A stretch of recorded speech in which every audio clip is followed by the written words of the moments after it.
Educar é a arte de desvencilhar os nós, fazendo com que as pessoas possam ter uma compreensão plena de um universo totalmente maravilhoso que oportuniza a todos de forma igual. Então hoje nós vamos estar com ela, Karen Salomão, doutora, exploradora de pesquisas, ela que é conhecedora exímia dessa área pedagógica que faz uma grande diferença na vida de todos, os educadores e também os educandos. Karen Salomão, uma honra tê-la aqui, doutora, no Corujão Mar Azul. Obrigada, meu amigo, a honra é minha. Fiquei muito feliz pelo convite, adorei. Sabe que você não tem como não convidar uma pessoa com teu conhecimento e é gostoso a gente poder aqui no Corujão poder trabalhar um pouquinho também e ter essa oportunidade de passar para as pessoas. Todo esse desejo que a educação traz a nível de conhecimento, a nível de despertar dentro das pessoas um horizonte totalmente diferenciado. Então, vamos lá, doutora em educação. Então, vamos conversar um pouquinho assim, doutora Karen. Doutora em educação. A educação está passando por vários processos de transformação. A gente sabe, nós tivemos recentemente a Conferência Nacional de Educação, transformações a nível dos planos nacionais. O que a doutora poderia atribuir tanta mudança para positivo ou para negativo? Penso que toda mudança é de grande valia, tá? A educação vem vindo de transformações, né? Caminhando, subindo cada degrauzinho, né? Com a Base Nacional Comum, depois de 2017, penso que colocando o aluno como o agente propulsor, que faça o próprio conhecimento, já mudou essa realidade, melhorando a educação. Porque é ele que precisa aprender, é ele que precisa procurar, né? Então, é ele toda a peça-chave do conhecimento da educação atual. Então, as melhorias do ensino, das novas leis, dos novos parâmetros, é para se adequarem, nortear os profissionais para que isso aconteça. Né? Que a educação desenvolva e o aluno se desenvolva. Que o professor esteja ali para quê? Para ajudá-lo a desenvolver o próprio conhecimento que ele vai fazer. Mas ele é o agente causador do próprio conhecimento. É isso que a educação está fazendo e transformando agora. É isso que eu também almejo como professora. E vejo e já percebo essa grande mudança com os professores depois da Base Nacional Comum e com as novas as metodologias ativas, que eu pesquiso essas metodologias ativas no dia a dia escolar, tanto como professora ou nas outras funções que eu exercito e exerço. É isso, metodologias ativas, a educação 4.0, né, que é o nosso eixo da nossa Base Nacional Comum, né? Então, a transformação é essa, o aluno. Ele é o principal, ele é o agente causador da própria transformação. Doutora Karen, em relação à questão, hoje nós entendemos que esse papel que o aluno tem, tá, como esse agente percussor, esse agente que realmente faz a coisa acontecer. Mas não está fácil hoje também os professores e educadores entrarem dentro de uma sala de aula e conseguirem falar para esse rapazinho bem assim, ei, você tem que aprender, entendeu? Tá aqui, ó, nós estamos aqui simplesmente pautados com desejo de te ensinar, esse anseio. Mas como é que hoje você acha que... Quais são os caminhos que a educação tem feito para realmente para trazer esse desejo do aluno? Porque até então, na cabeça do menino, eu simplesmente estou aqui, sou obrigado a estar aqui e... Professor, ele é um profissional múltiplo.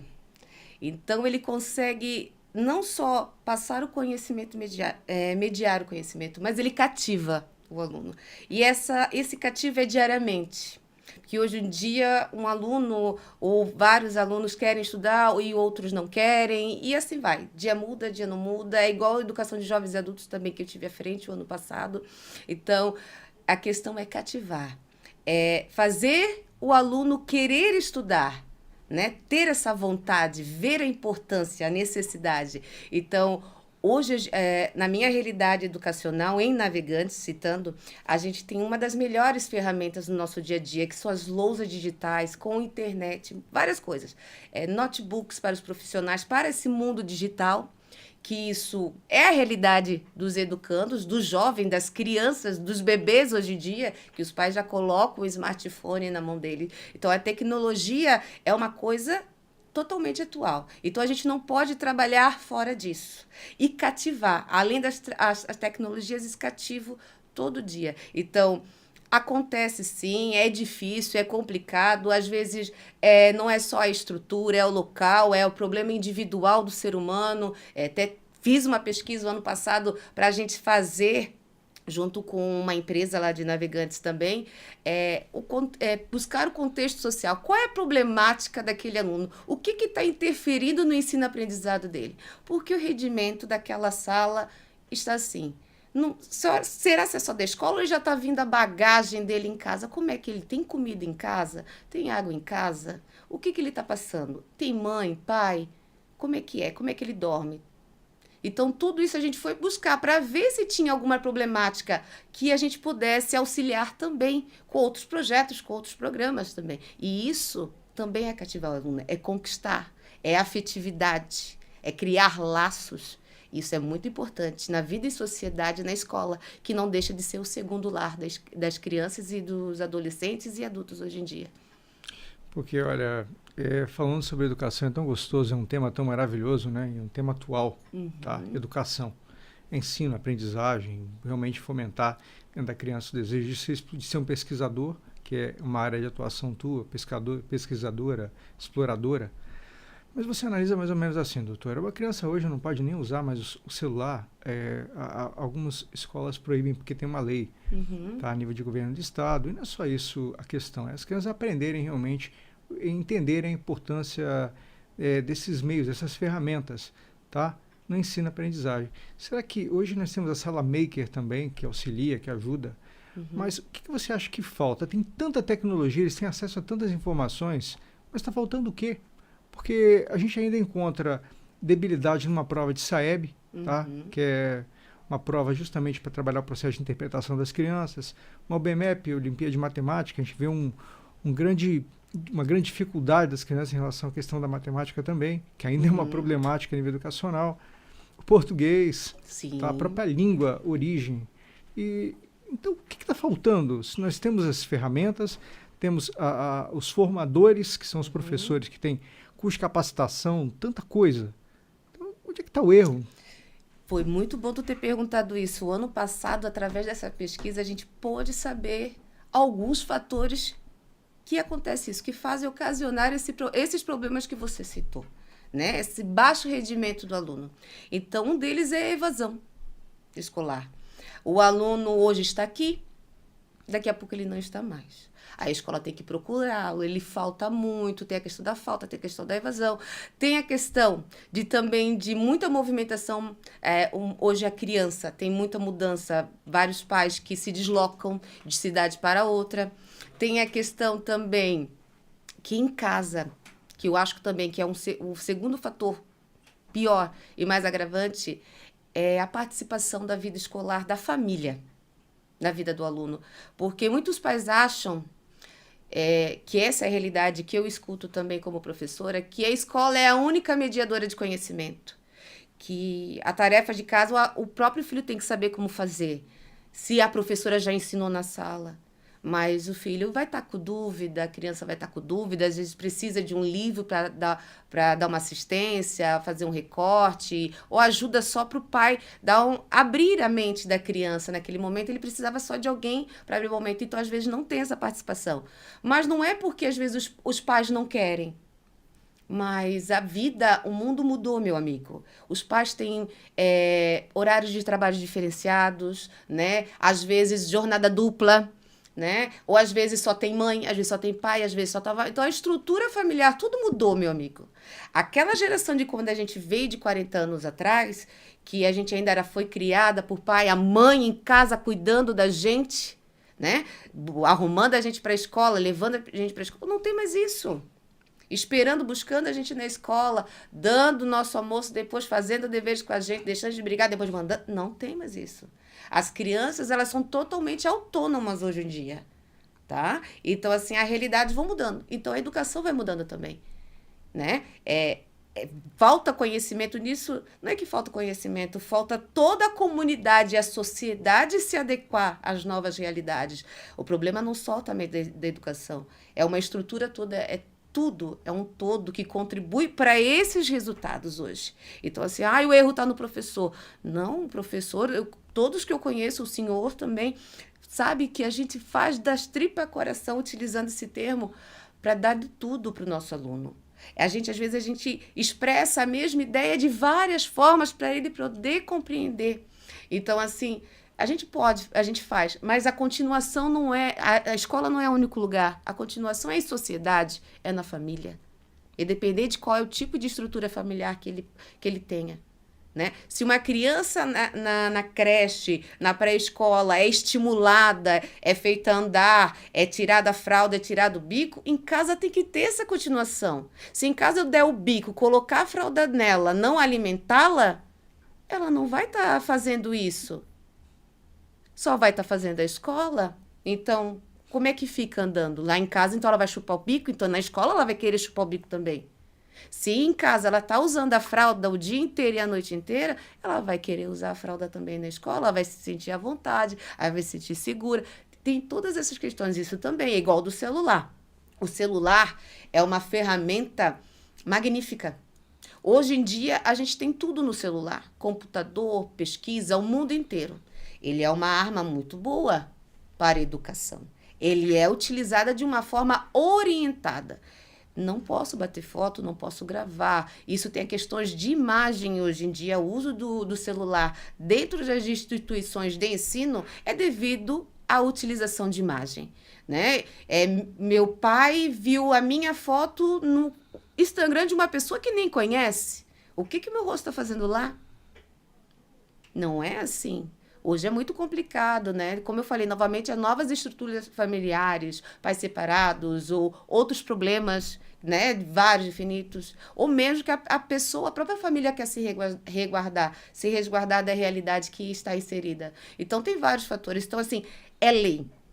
Não é uma lei que é só no Brasil, tem vários lugares no mundo. E, assim, enquanto a consciência social não for geral, é obrigatório isso, porque vai ter aquele ainda adolescente que vai fazer um bullying, que vai fazer um vídeo desnecessário, uma brincadeira, um emoji, qualquer coisa que ele vai utilizar, às vezes, a imagem. Às vezes não é maldade, mas para ele não é maldade, é uma brincadeira. Mas aquela criança que está sendo ofendida, ou aquela família que está vendo aquela reprodução, não sai satisfeita. E isso já aconteceu muito. Eu, como na parte de orientadora educacional, presenciei muita coisa chata referente ao uso de imagem. Né? Então, a escola é o lugar para a educação. Né? No momento que for orientado, beleza. No entanto, que tem as lousas maravilhosas que tem todos os sistemas de um computador. E olha lá a caixa de som, tudo. Agora temos lá a parceria com o Google for Education. Temos os acessos da Google, mais as tecnologias da Google já em 5 escolas também, sabe? Então, assim, tem as ferramentas. Agora é aprender para utilizar de uma forma adequada. Essa é a questão do celular. Interessante quando a doutora, como pesquisadora e exploradora, menciona justamente a questão da utilização desses recursos de uma forma mais assertiva, uma forma mais direcionada. E mesmo assim a gente vê por parte deles utilizando um recurso tão maravilhoso, porque o celular é algo fantástico. Fantástico. Tá? Você imagina, nós temos tudo dentro de um simples aparelho. Uhum. Que eles utilizam para redes sociais, eles utilizam para brincar, para debochar, para criar vídeos que não são nem um pouco institucionais. Exato. E olha só, doutora, uma certa forma também sobre a questão da fuga da criança. A gente sabe que dentro da parte da psicologia, a parte social, a necessidade que a criança tem também de extravasar, tá? Uhum. Será que não haveria também uma necessidade de se trabalhar um pouco a parte psicológica, a parte psicossocial, que foi o que você falou logo no início, tá? O problema das famílias, a ausência dos pais. Só que hoje, porque o que acontece? Pela nossa Constituição, é dever da família e do Estado garantir todo o processo educacional. O Estado tem essa obrigação. Mas quando fala-se Estado, não se fala a nível de apenas professores, educadores, mas todo um conceito. Sim. Tá? Nós temos hoje, dentro da parte do gestão, psicólogo, assistente social. Então, tudo isso, será que não seria um trabalho diferenciado para a criança do resgate? Porque nós tivemos a questão do governo federal, a parte de de dar um recurso financeiro para as crianças a nível de ensino médio, Sim. para impedir a evasão escolar. Uma motivação, supondo assim. Isso. Mas será que a motivação seria apenas financeira? Ou não teria que ser feito, como você mesmo falou, um estudo de campo para analisar toda a situação em si? Eu penso que esse projeto ele deve ser piloto, né? Eu não pude estar adentro ainda, mas assim, outras formas, são coisas que também eu não posso dizer que é uma coisa que eu também compactuo, né? Eu acho que é outras formas de educação, a bolsa tem gente que tem necessidade, eu acho que como ser um pagamento por estudo, eu acho meio complicado. Mas outras formas, né? Uma formação, um trabalho, um trabalho contraturno, alguma coisa que preencha a cabeça daquele adolescente, né? Daquele jovem, seria mais interessante do que somente uma bolsa, sabe? Eu acho que eu acho no meu ponto de vista, penso eu na minha vã ignorância, né? Que parece que eu penso também novamente que estimular dessa forma não é legal, um pagamento para estudar. Não, porque assim, eu acho que a recompensa maior de toda é o conhecimento que ninguém te tira. Isso é o meu. Porém, por um ser humano, o estudo é a base de tudo. Vai te montar o profissional para o mercado de trabalho, né? Eu vou caminhar para o quê? Para o meu nível profissional, para o meu nível técnico, e assim vai. O estudo começa. E isso já está dizendo, é para a vida. Eu estou formando como pessoa, um trabalhador, um profissional, um pai de família, uma mãe de família. Eu acho que essa é a recompensa do estudo. Ser um cidadão que contribua em sociedade. Eu acho que poder estar em sociedade, ter uma família, né? Ter um trabalho, ter uma renda, ter um lazer, isso é o prêmio da educação. Não tem coisa melhor, né? Bolsas, cotas, eu acho tudo tem a sua valia até certo ponto. A educação ela tem que ser vista de outra forma ainda. No meu ponto de vista, na minha vã ignorância ainda. Porque se eu tenho essa necessidade como professora de explorar para me conhecer, porque quando eu fui estudar, professor, espanhol, que eu estou me formando em letras agora, em espanhol, que eu fui conhecer a história toda da língua espanhola, que eu me deparei com as histórias do Maia, do povo do Andes, até da exploração espanhola para cá no nosso continente, não só dos portugueses, mas do espanhol. Eu quis conhecer de um conhecimento, não só para ir lá fazer uma prova para me ser proficiente em espanhol, em castelhano, não, eu fui lá conhecer, eu queria saber o que aquele povo do Andes pensou realmente quando morava lá naquelas montanhas todas, que cultivavam, faziam as agriculturas por andares, quando vê aquele pessoal lá da Espanha, nos cavalos, todos sujos, tá? Cheio de pele porque era frio, que o pessoal andino não sabia identificar se era um monstro, se era pessoa, se era cavalo, não sabia, porque o cara estava todo tampado de pelo, né? E em cima de um cavalo. E me chega um monte de gente assim, tão sujos de tantos meses vindo nos navios, que era difícil de identificá-los. Que o próprio pessoal dos Andes pensou que o pessoal espanhol era monstros.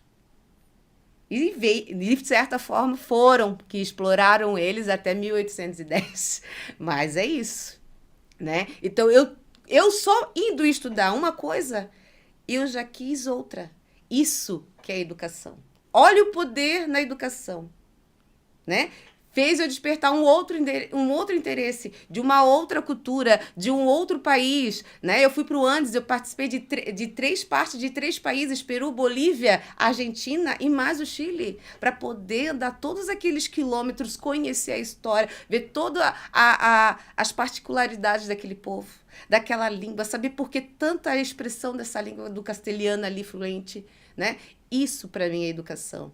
É esse poder que a educação, é essa vontade que me cativou, eu acho que tem que ser, é esse o estímulo que tem que ser feito para os alunos. Cativá-lo novamente. Educar é explorar. E explorar. Educar é libertar. Isso. Paulo Freire falava, não há educação sem pesquisa e pesquisa sem educação. Né? Melhorias, tudo que tem na educação é através de pesquisas, de buscas, de conhecimento. É uma pessoa querendo conhecer uma melhor forma de repassar. É isso. Será que essa visão que a doutora tem de exploradora, de pesquisadora, será que hoje, se nós norteássemos mais esses educandos, para que eles pudessem realmente entender o valor da pesquisa, nossos alunos, para eles entenderem o valor da pesquisa, a importância. Como a doutora foi até a Cordilheira dos Andes, lá eles têm fotos lindíssimas na tua rede social, e realmente foi buscar o quê? O conhecimento ali na prática. Sim. Sair da teoria e ir para a prática, mais direcionado. Será que não é isso, às vezes, que falta?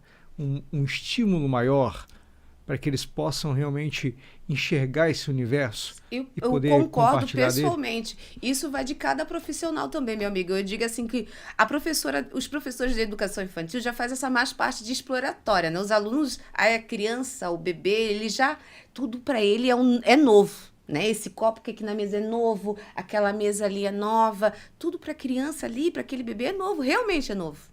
Né? E o que é? A sala, já diz na Base Nacional Comum Curricular, que ela é só referência. Mas a educação não se baseia ali dentro. Eu posso estar explorando as outras estruturas, eu posso estar explorando o meu bairro, a minha cidade, o meu município, o meu estado, meu mundo. Então, ali só é referência. Então, vai do professor também se adequar, evoluir, né? Se atualizar, né? E buscar essas melhorias de motivá-lo. Né? Explorar, fazer a criança procurar. Pesquisa em si não é só pesquisar conteúdo, um questionário, uma perguntas e respostas. Pesquisa é isso, é a inserção. É sair daqui e procurar lá. O que é aquele meu desconhecido? Eu nunca fui para lá. Teve uma vez, eu nunca me esqueço, eu fiz um projeto, estava falando sobre animais e no bairro, minhas crianças nunca tinham saído nem da cidade. E eu fiz o projeto, mandei para a Secretaria da Educação naquela época. Mas o ônibus não tem... Não tem problema, Karen. A Secretaria da Educação naquele tempo deu um jeito, porque o projeto estava feito, eles tinham ganhado do zoológico a entrada naquela época. Me deram um ônibus e eu pude levar minhas crianças no zoológico de Balneário. Crianças de 4 anos que nunca saíram do município. É sair da zona de conforto. Os pais choravam. Nunca andou de ônibus. Nunca... Não, vamos, a gente vai conhecer a fauna. Pra ir junto. Choravam. Faz uma mochila, leva um lanchinho, a gente vai ter mais professores, vai ter mais profissionais. Então, assim, é um medo. Mas e os alunos, eles tremiam, vibravam. E quando viam cada animal diferente, era uma vibração diferente. Eles exploraram, eles pesquisaram, eles vivenciaram, sentiram. Foram num aquário também. Foram na praia, tinha aluno que não tinha ido na praia, que tinha vindo novo de outro município. A gente foi em pontos turísticos.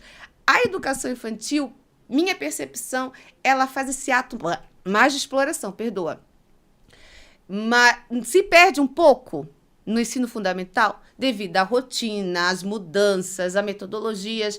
Não se perde completamente, depende, o profissional, a instituição, sim, mas eu acho que a exploração ainda daquele convívio, daquela coisa da criança, tem que ser trazida também para as outras etapas da educação, sim, né? Essa coisa gostosa da procura da exploração tem que sim.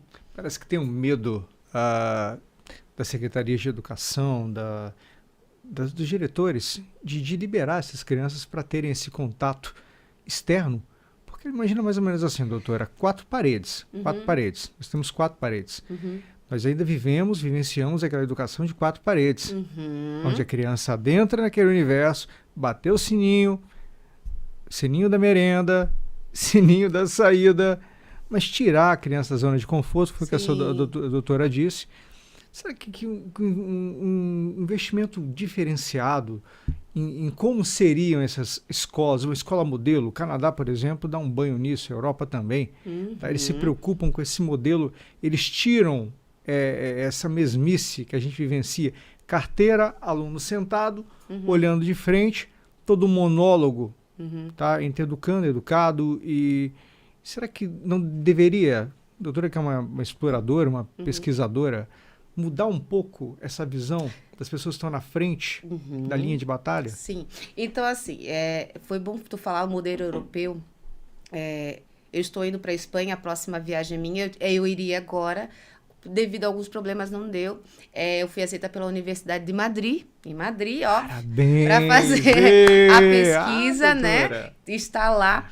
Porém, o seguinte, o modelo europeu é muito legal. Quero saber, quero explorar esse modelo europeu, sim, né? Lá tenha novamente essa autonomia, tem essa pesquisa, tem essa saída. Brasil pode estar um pouco atrás, mas tem lugares ainda que não são tão diferentes. Teve muito medo, teve muito tumulto esses últimos tempos devido àqueles ataques, né? Nossa realidade é diferente, né? Como eu falei, eu estive no Chile, eu fui numa rua, tinha 8 lojas de armas, pessoas armadas. Nunca, não vi briga nenhuma, não vi nada. Não sei se era medo, se era educação, não sei. Os dias que eu fiquei lá, eu me senti de tal forma. Eu não sei se é medo, não sei o que era respeito, eu não sei a cultura dela. Quero voltar para passar aquela parte ali ainda. Naquela parte de Santiago de las Condes, onde eu tive, mas eu tive pouco, porque eu fui estudar e fui ver outras coisas que eu necessitava, porque eu precisava explorar. Mas ainda vou voltar lá para saber essa parte cultural atual deles ainda, referente a essa educação que eles têm formal lá, né? Que veio também dos europeus, né?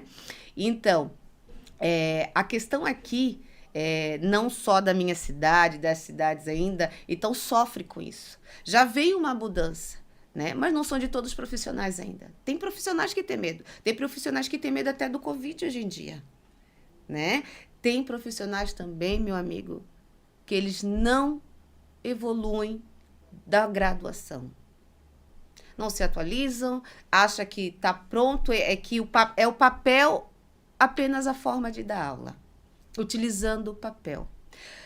A gestão existe já faz muito tempo, a gestão democrática, vários projetos do que os gestores têm que ser profissionais da escola, conhecendo a realidade, fazer concurso, fazer prova, mostrar projeto, né? Entender realmente como é que é uma escola e a sociedade. Depois desses medo tudo, depois de todos esses avanços que teve, os professores foram devagarinho saindo, sim. Foram.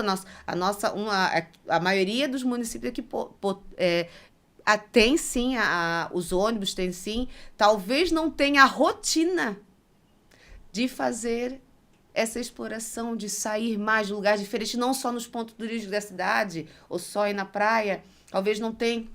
Ainda tem muito que caminhar, ainda pelo medo. As famílias ainda têm medo. Pergunto se tem segurança na escola, que como uma arma fizesse diferença para salvar centenas de crianças, sabe? Então, assim, a cultura, a sociedade, como eu falei, tem a mudança toda novamente na sociedade, né? Então, assim, o professor está devagar, mas e o medo também? Ele não se adequou, ele se desmotivou também? O que está acontecendo com ele? Foi um tema das pesquisas minhas também, que foi publicada na Magazine de Orlando. uma das revistas, né, que de publicação internacional sobre adoecimento mental dos profissionais. O que leva?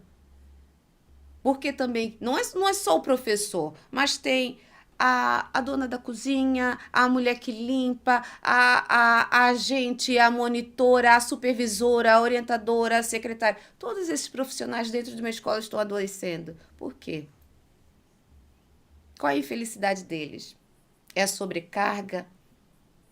É o quê? É o horário de trabalho? É 2 trabalhos, 3 trabalhos, 4 trabalhos? Tem tudo isso, meu amigo. São vários fatores. Eu, como pesquisadora, às vezes, assim, eu tenho uma problemática.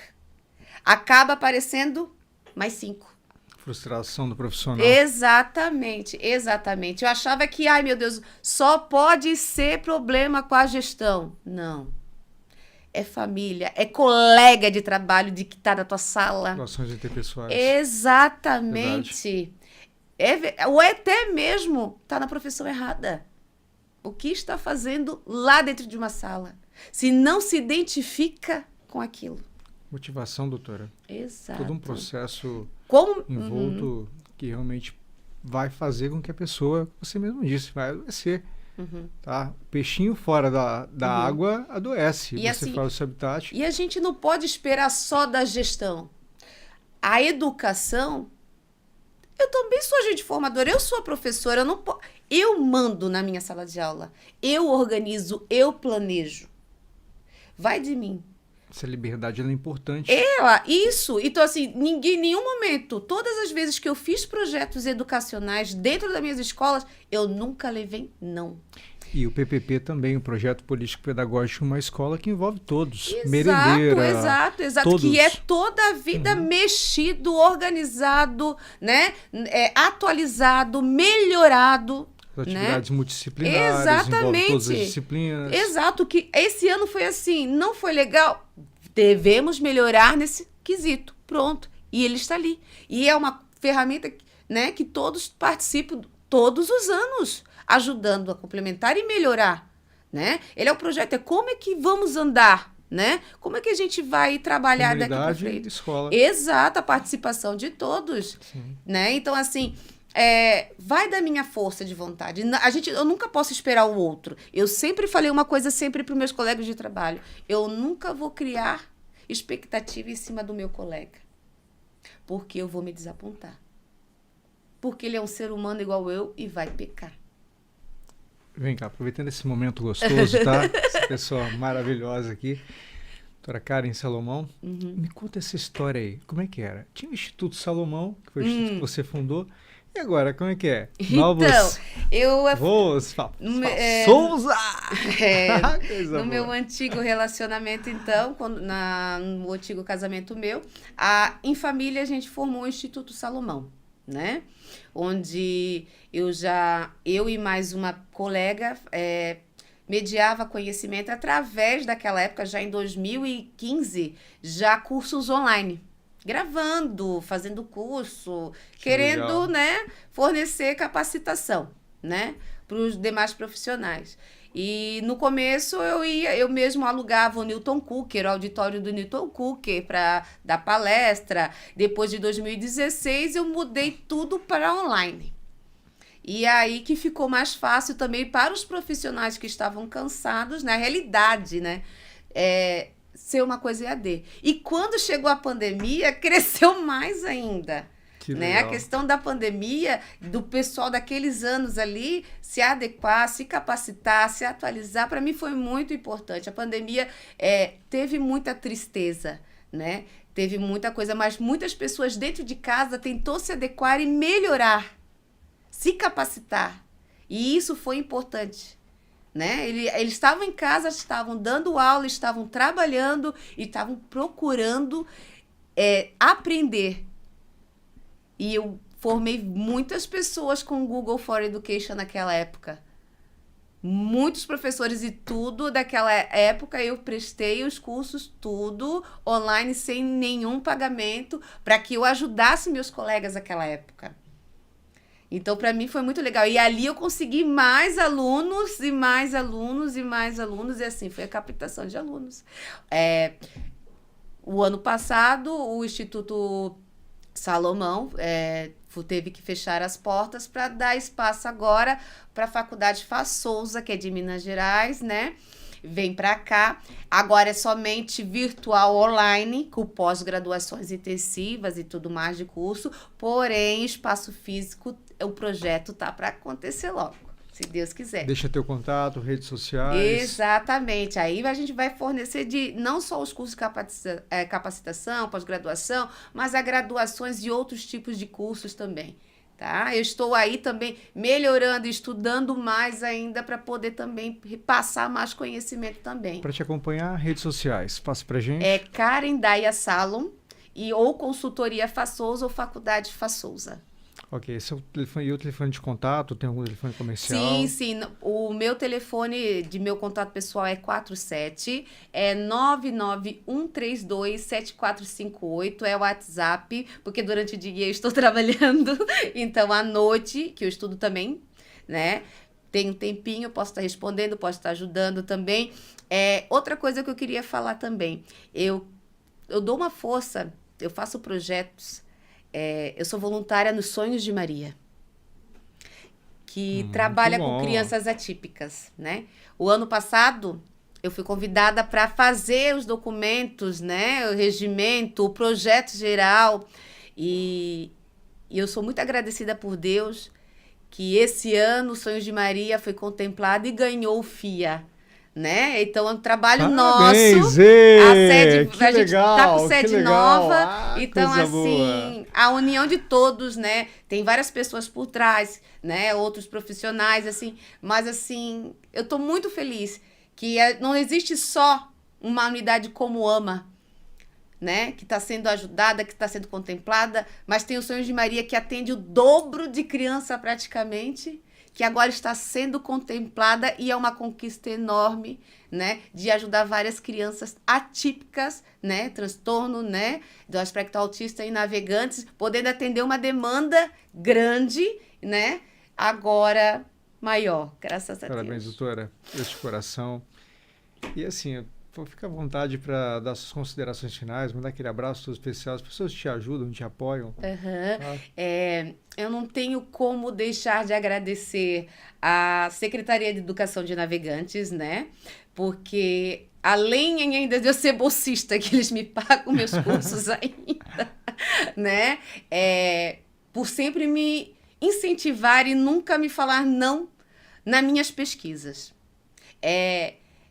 Eu sempre tive uma mentora, ela foi minha professora de primeiro ano, da primeira série, aquela época do estado. Depois ela voltou para ser minha professora de faculdade, foi minha colega de trabalho também, a Adriana Macarini. Espero que o senhor também possa entrevistá-la, porque ela tem muita coisa. Isso tudo aqui eu aprendi com ela. Quando ela falou de maias em história, eu me lembrei da passagem dos espanhóis também, sabe? Me lembro tudo. As pessoas, cada pessoinha tem uma parte essencial na minha vida. E ela tem muita coisa na minha vida. Lembrando também a mamãe e o papai que estão junto com a gente, que eu vi, te trouxeram. Olha que chique. A família para mim é uma coisa muito importante. Talvez depois de certa idade a gente comece a dar valor mais para a família, sabe? Quando a gente é muito jovem a gente não percebe isso. Mas hoje a gente pode ter aquela coisa que um cuida do outro. Não é só os meus pais que cuidam de mim, eu cuido deles. Eles me cuidam e assim vai. A vida é essa, o amor é esse, né? E estamos aí. Se não fosse eles, hoje eu não estaria aqui, porque eles aguentaram muito. Eles aguentam muito lendo, chorando, cantando, praticando as línguas em casa. Eles moram no lado, né? Mas eles escutam tudo que eu faço. Estudando de madrugada, perdendo sono. Vou viajar, vou sair, e eles aceitam tudo. Ai, filha, tu vai sozinha de novo? Vou, mãe, vou. Tem certeza? Vou. E eles nunca falaram não pra mim. Meu amor, muito obrigado de coração. Agradeço tua presença, agradeço ter abrilhantado o Corujão Marazu hoje, tá? Com tua presença, com todo o ensinamento, tudo de gostoso e prazeroso que você traz, esse carinho, esse amor, esse olhar, esse brilho nos teus olhos que desperta realmente o amor que você tem pela educação, tá bom? Tá bom. Beijo. Corujão Marazu se despede com ela, doutora Karen Salomão. Doutora, muito obrigado. Um abraço a todos. Beijo no coração, tamo junto!